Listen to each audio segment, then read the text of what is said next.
On Phillip Island, near Melbourne, Australia, people come from all over the continent to watch a regular evening parade. Little penguins, the smallest of the family. They fish for pilchards and anchovies out at sea during the day, and every evening come ashore together to return to their nest burrows, following paths that have probably been in use for thousands of years. Scientists started to tag them back in 1968. It's the longest-running bird study in the whole of Australia. So by now, they are well used to being stared at.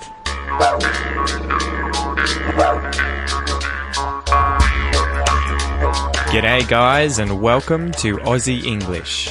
My objective here is to teach you guys the English spoken down under. So whether you want to speak like a fair income Aussie, or you just want to understand what the flippin' hell we're on about when we're having a yarn, you've come to the right place. So sit back, grab a cuppa, and enjoy Aussie English.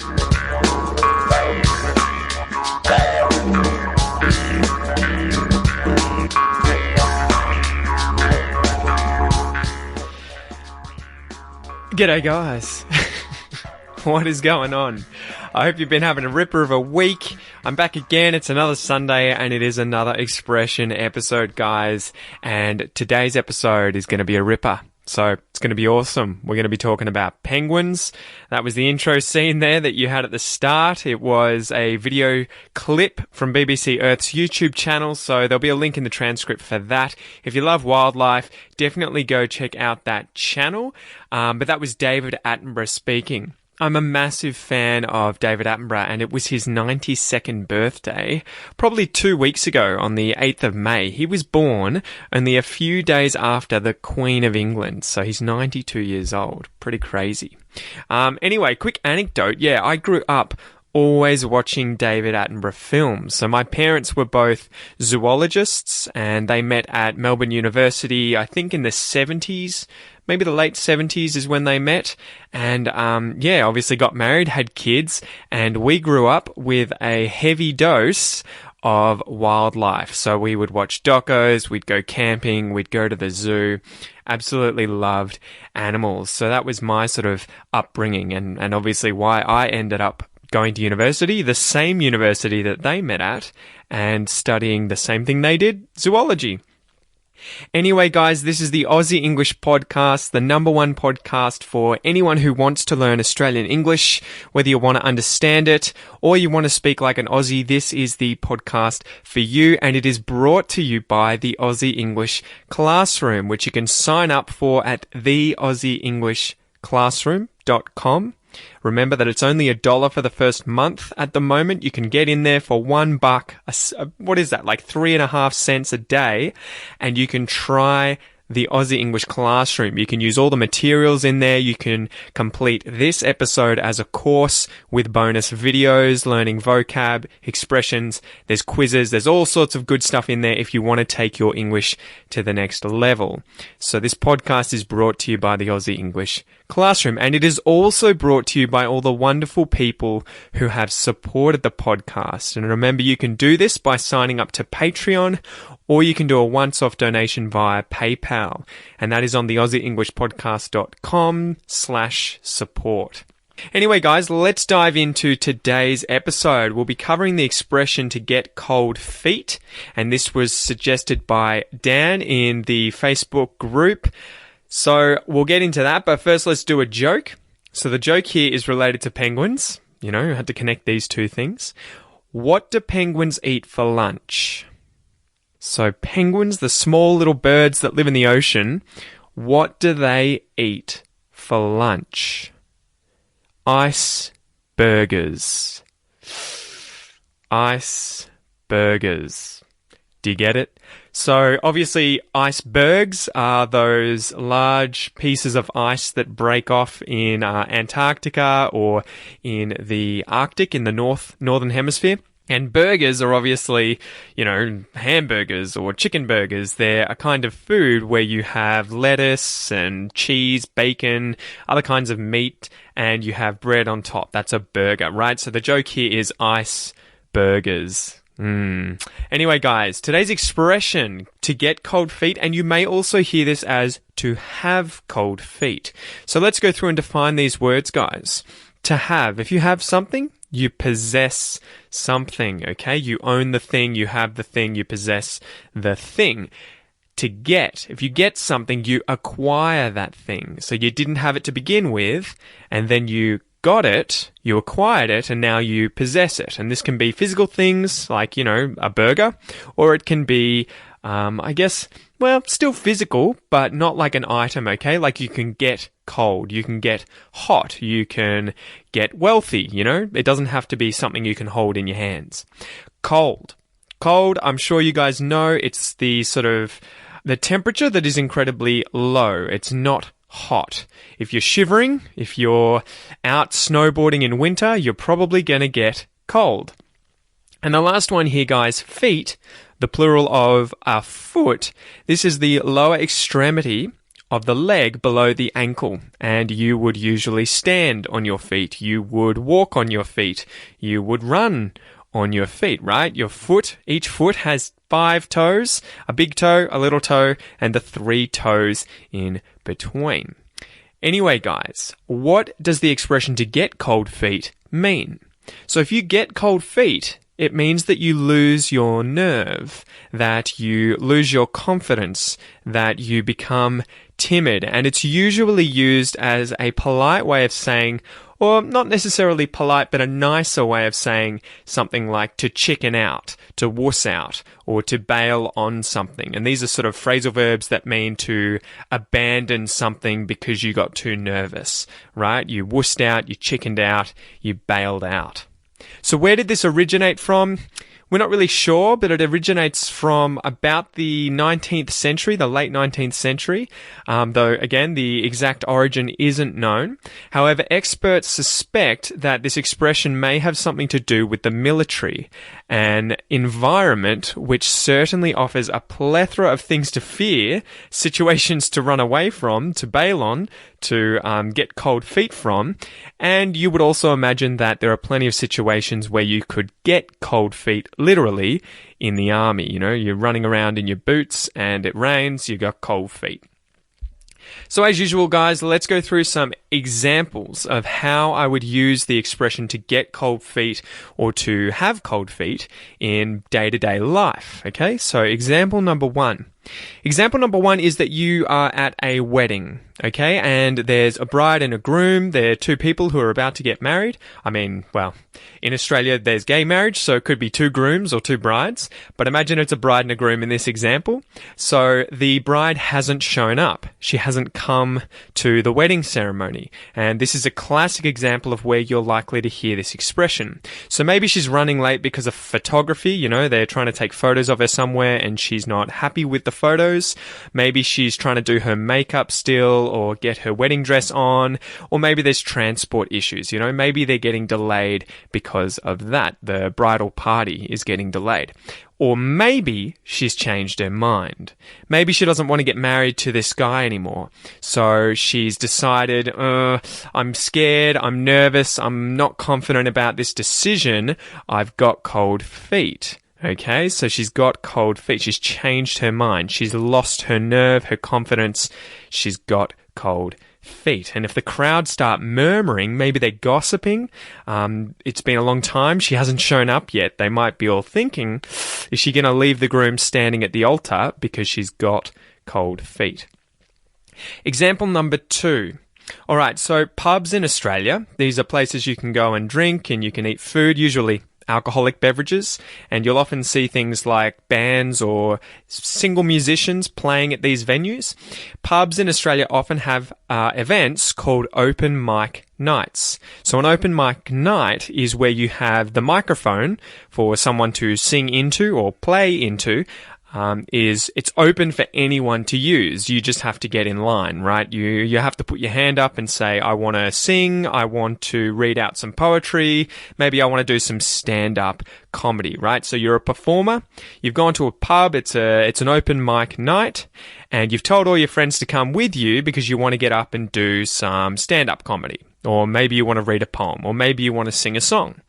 If your turn comes up though, and you freak out, you get a little nervous, you lose your confidence, and you become timid, you might decide not to get up on stage and sing the song, read the poem, do some stand-up comedy. You've got cold feet. You have cold feet because you've wussed out, you've chickened out, you've got cold feet.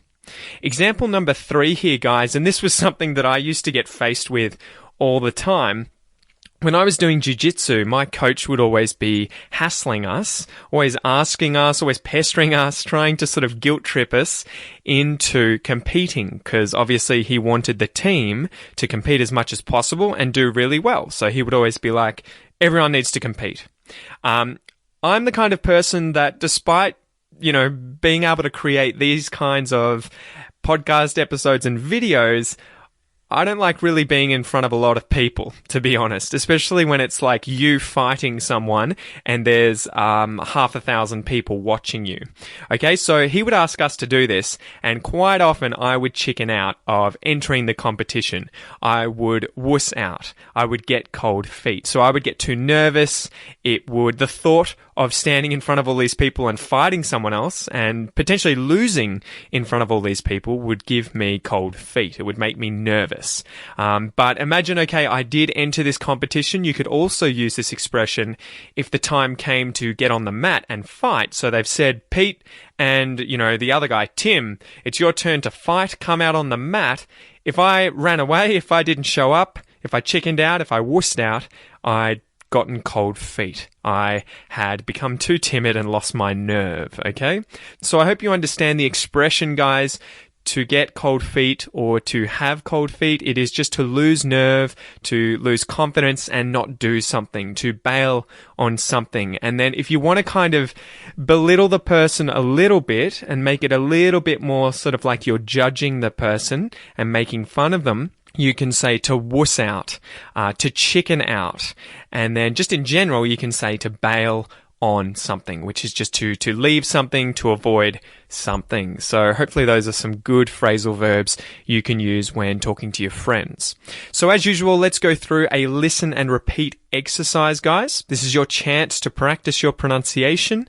So just listen and repeat after me, guys. Whether you want an Australian accent, whether you just want to perfect an American accent, a British accent, or just work on whatever accent you have, just try and say these words after me, okay? Let's go.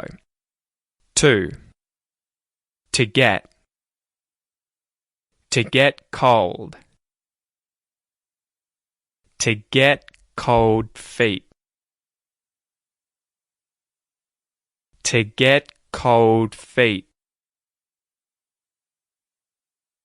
To get cold feet. To get cold feet.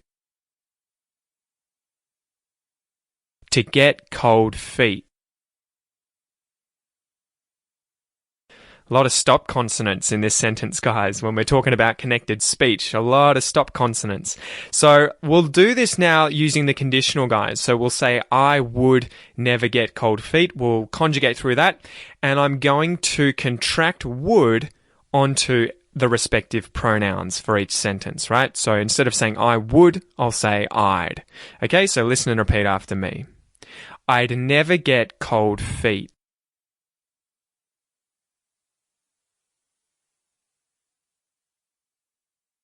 You'd never get cold feet.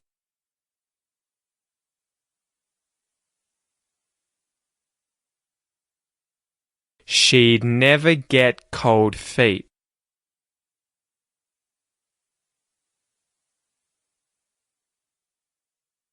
He'd never get cold feet.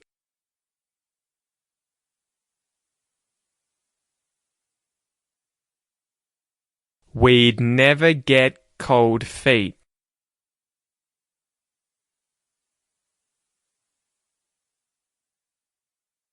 They'd never get cold feet.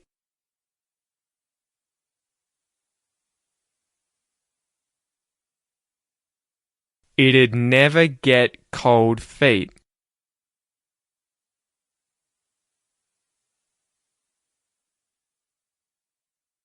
Great job, guys. Great job. Remember, if you would like to learn the pronunciation of Australian English in much more depth, I really recommend signing up to the Aussie English Classroom, guys, where you will get a video breaking down all of the connected speech, the pronunciation, and other aspects of spoken English from this exercise, as well as previous exercises in the podcast episode. So sign up to the Aussie English Classroom, guys, and give it a go. Anyway, before we finish up, I want to talk about fairy penguins, or little penguins, okay? So today, we had at the very start of this episode, a scene where David Attenborough was at Phillip Island talking about the smallest penguin in the world, the little penguins. Now, these guys weigh only about 1 kilogram, and they only stand about 30 centimeters tall. They're incredibly small, and they are the world's smallest penguins. You can find these little penguins in southern Australia and in New Zealand in scattered colonies along the coastlines of these countries. And in Australia, you'll find them all the way from out west in the city of Perth, all the way east to Sydney, and then in the south, you'll find them around Melbourne and in Tasmania.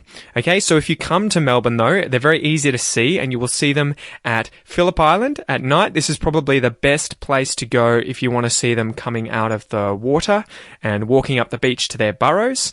You can go to the Penguin Parade at Phillip Island, and you can also see them at the St Kilda Pier in Melbourne.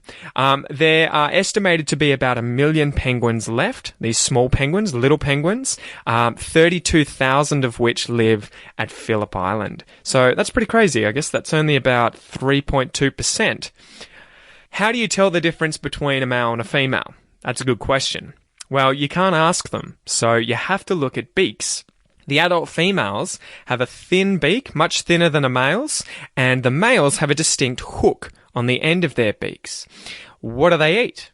Every day, little penguins have to go into the water, into the ocean, into the sea, and they eat up to 25% of their body weight, which is about 250 grams. And they're eating fish like barracuda, anchovies, red cod pilchards, and even cephalopods like squid.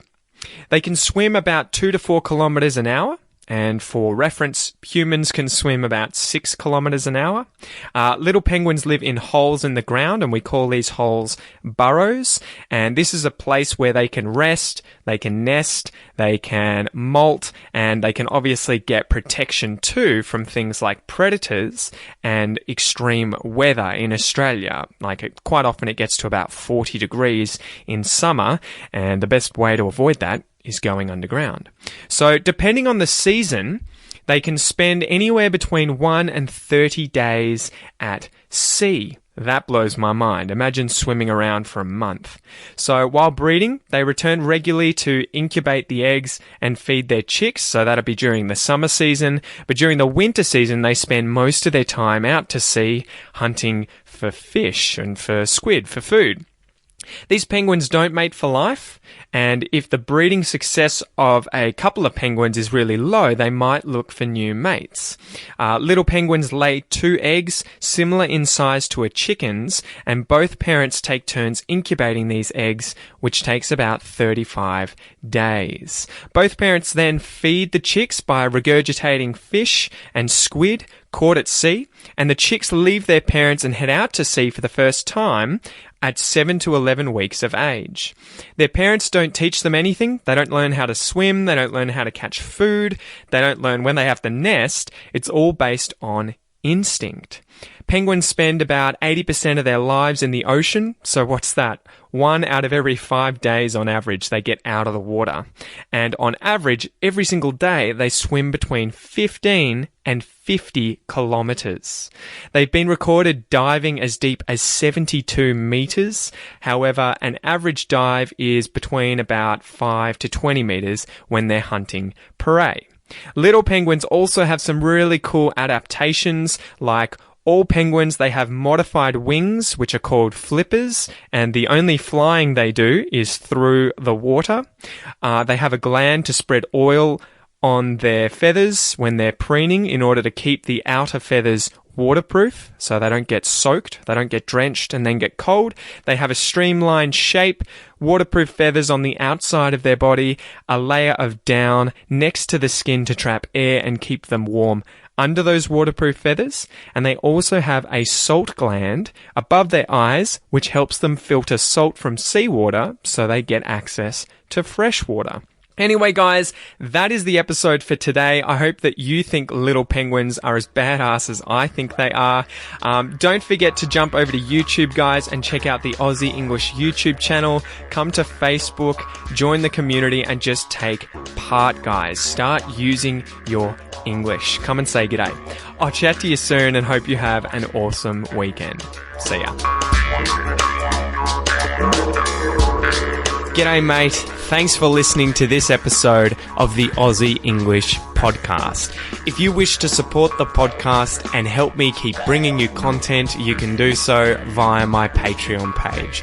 Remember, it's my mission here at Aussie English not only to help you understand Australian English, but to speak it like a native. If that's your goal, make sure you enroll in the Aussie English Classroom, guys, where you'll get all the bonus content for today's episode designed to improve your English even faster. Have a ripper of a day, and I'll see you in class.